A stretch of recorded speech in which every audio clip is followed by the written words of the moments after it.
Coach Taylor, if you would, give us an opening statement on today's blue and white game and open it for questions. Overall, I thought the kids came out and competed at a high level. We saw some guys that we expected to step up today, and they came out and competed, did exactly what we asked them to do. We saw some holes, some things that we got to go out and replace. That's a good thing about the spring. That's what it's all about, the evaluation and getting in here and seeing what pieces you need to add to the puzzle. We got a good crop of guys coming in, but also pleased with the fans, with the weather and everything that was going on today. I'm glad to see the JSU faithful show up and, really support these guys. This football team has did a good job of coming together this spring. Like I always say, it's a lot of new faces, but they came out for the most part and competed today. You saw some bright spots. J.D. Martin had a really good football game today. The defense looked phenomenal. Very pleased with what I'm seeing with the defense. It's a lot of veteran guys that played a lot of snaps.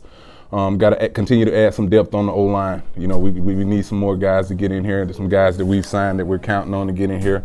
But overall, I thought it was a pretty good scrimmage, and I'm excited about what the future holds.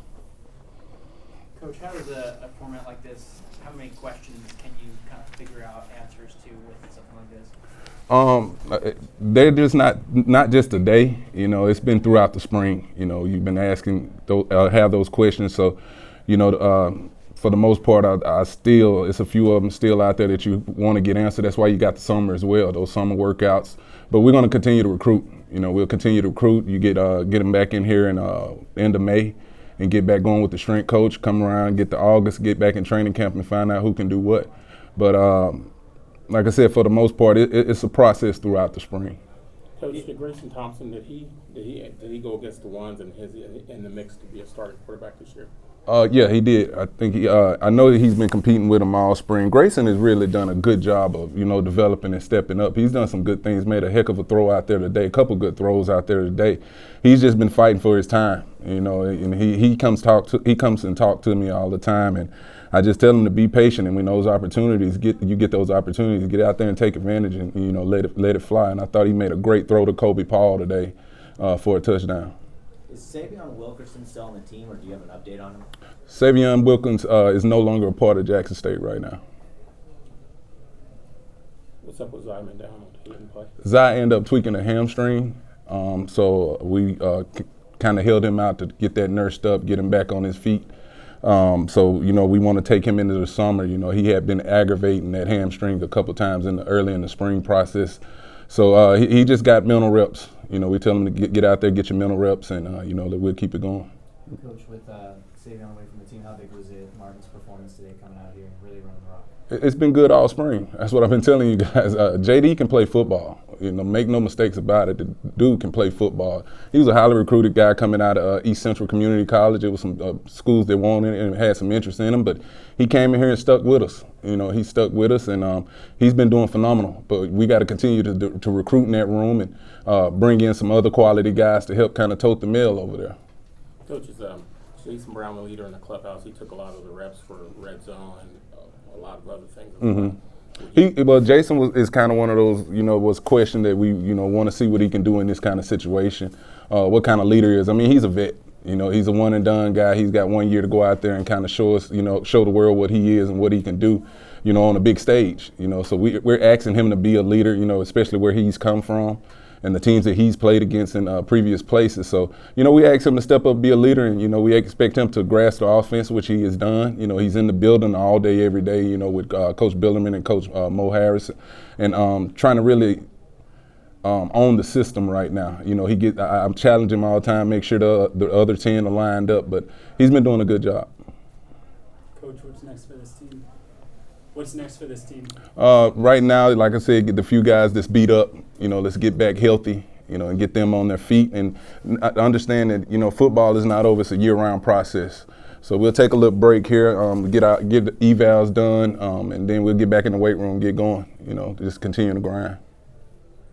Can you talk about Moultrie as well? He ran the ball pretty good. Yeah, I mean, with the absence of Savion, he had to step up, this spring, and Dez did an excellent job.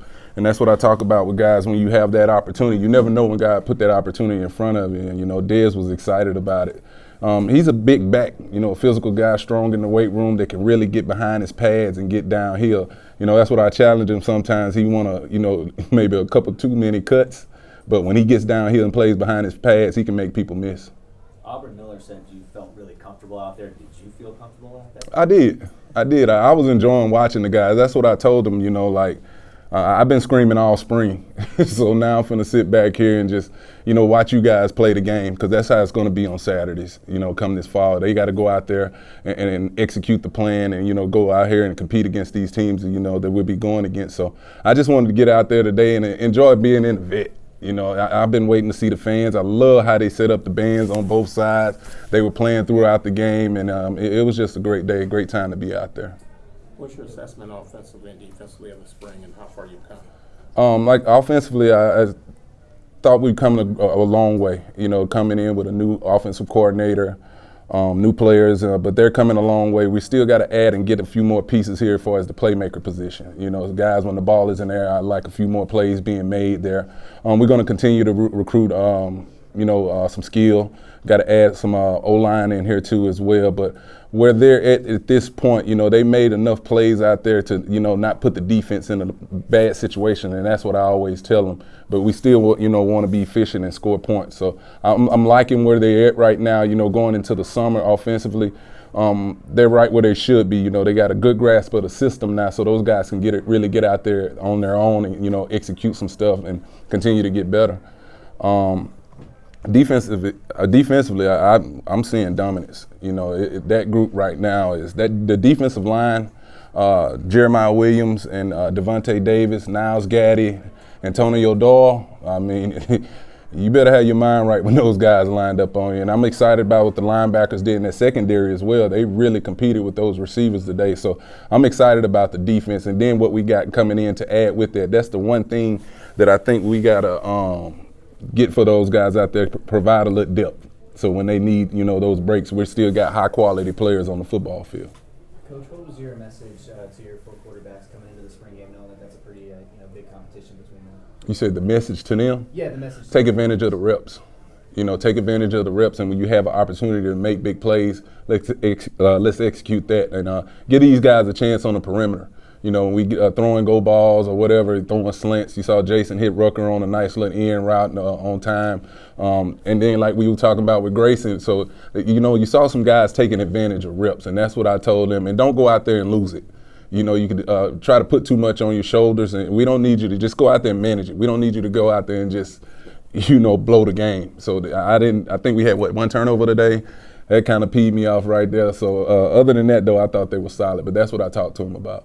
Yeah, everyone's been talking about the 3 quarterbacks. Has Thompson kind of thrown himself in that conversation? As long as he's here competing and putting on the JSU block, yes, he's definitely in the conversation. It's a wide open battle. The hard part is trying to get all those guys reps. I'm looking at, that's what I was just sitting here looking at. Like, I think Jason threw the ball eight times. We didn't get the red zone stuff. Phillip threw it 7, and Grayson threw it 5. So, you wish you could give them more opportunities, but the reps are so limited. So you got to take what you get and, try to evaluate it from there. They do it? Now, Coach, you got Aubrey Miller, Isaiah Bolden, and Nugget have a chance to get drafted or be a free agent.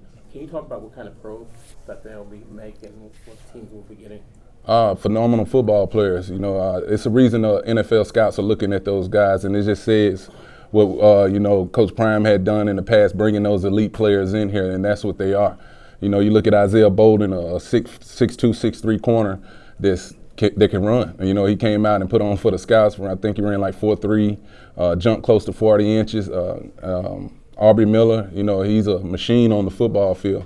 He plays at 110 miles an hour, each snap. I think even taking all the special team snaps as well. So, and that's something, they challenged him to do, on the next level, you'll have to play special teams. And guys like Dallas Daniels, a transfer that came in here and he lit it up.